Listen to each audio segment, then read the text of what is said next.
What if your government actually wants your money to become weaker, even though weaker money makes your daily life harder? This sounds completely backward, because everyone believes governments should want strong money, not weak money. In today's video, I will explain exactly why some governments choose weaker money, even when people hate it. To understand this choice, let's start with how weaker money feels in normal daily life.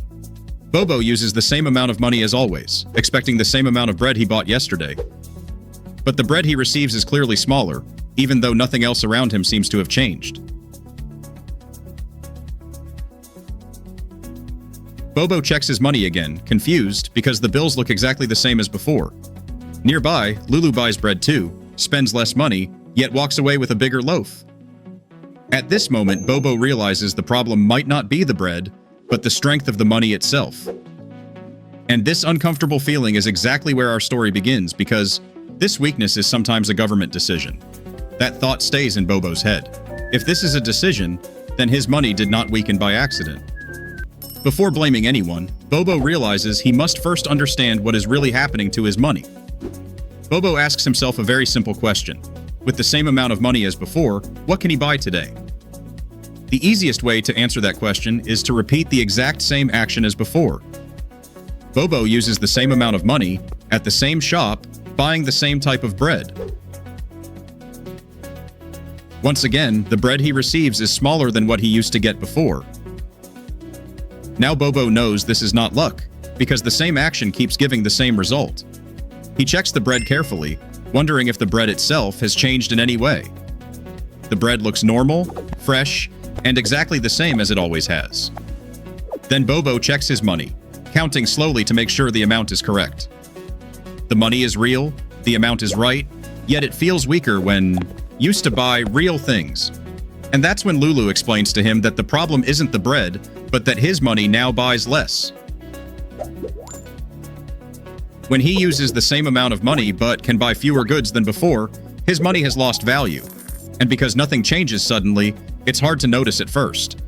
Once he understands that money is losing value, Bobo asks a simple question. If I lose, who gains? At that moment, Lulu points to the bakery and says, "Look at the bread seller." The baker makes the same bread as always, and nothing about the bread itself has changed. But now, people from outside come and want to buy this bread too. To them, this bread feels cheaper than before, even though the bread did not change. Because the bread feels cheaper, more people want to buy it. The baker now sells more bread every day than before. Selling more bread means more money for the baker. Bobo realizes the first clear reason weaker money exists. It helps sellers sell more, sure, but holding the loaf in his hands, Bobo realizes that it is still smaller than the ones he used to buy before. Even so, people accept it, since the price is set and the money feels trusted. Lulu answers Bobo directly, because bread sellers sell more bread when money becomes weaker. Bobo turns his head and sees that the bakery now has more customers than before. Because more customers buy bread, the seller sells more bread every day. When the seller sells more bread, the seller earns more money. With more money, the seller keeps the shop open and hires more workers.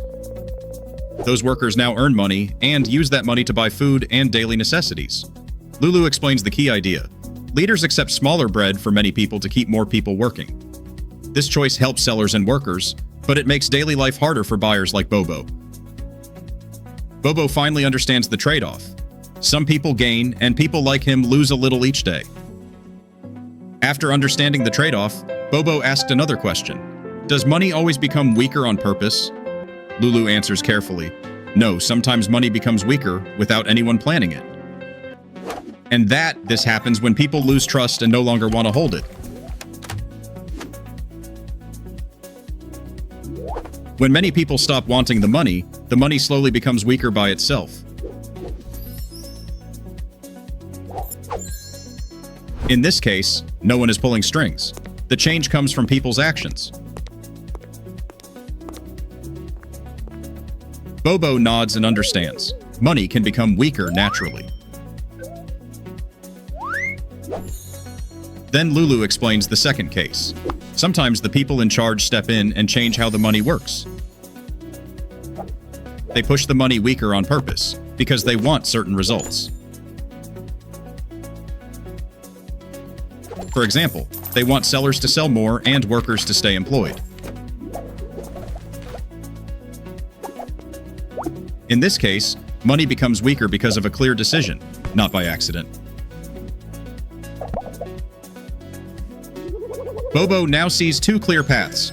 Money weakens naturally, or money is pushed weaker. Both paths lead to the same feeling for Bobo when he buys bread. But the reason behind that feeling is very different in each case.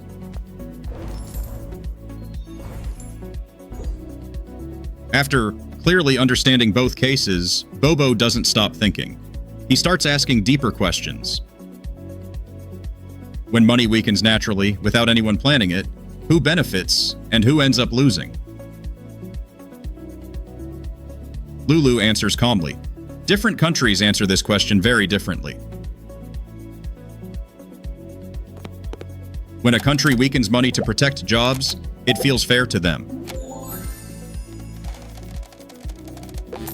But other countries see the same action as unfair competition.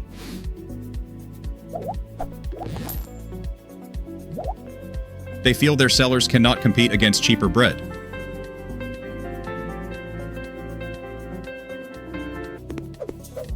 This is when accusations of cheating and manipulation begin.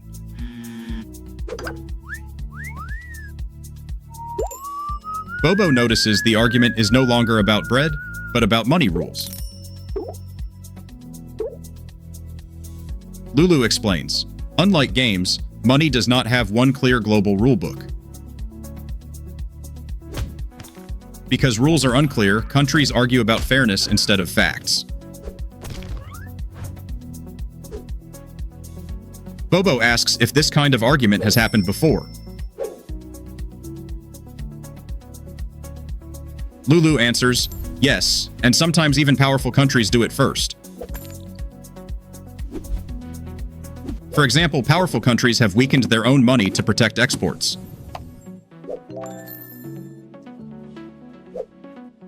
When one country does this, other countries feel they must do the same to avoid falling behind. This back and forth creates what people call a currency conflict. In such conflicts, everyone tries to protect themselves first. But the damage slowly spreads to buyers, sellers, and workers everywhere. Bobo realizes fairness depends on where you stand in the system. That makes money arguments emotional, not just logical.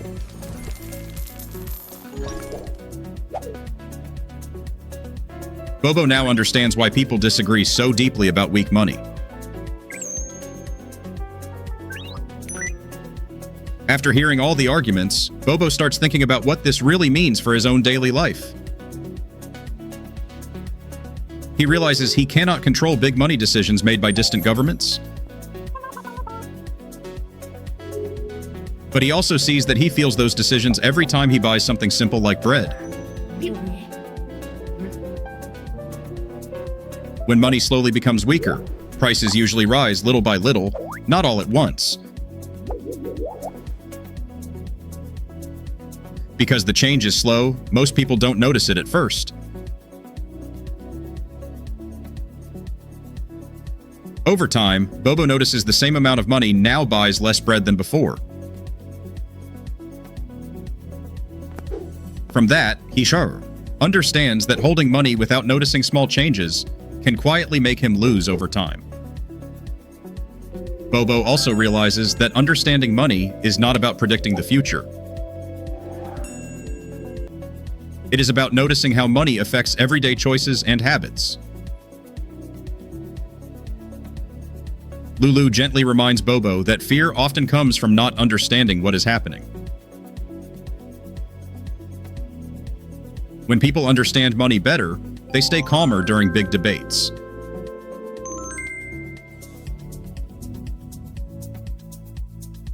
Calm people tend to make better choices about spending and saving. Bobo now sees money as a simple tool, not something to fear anymore.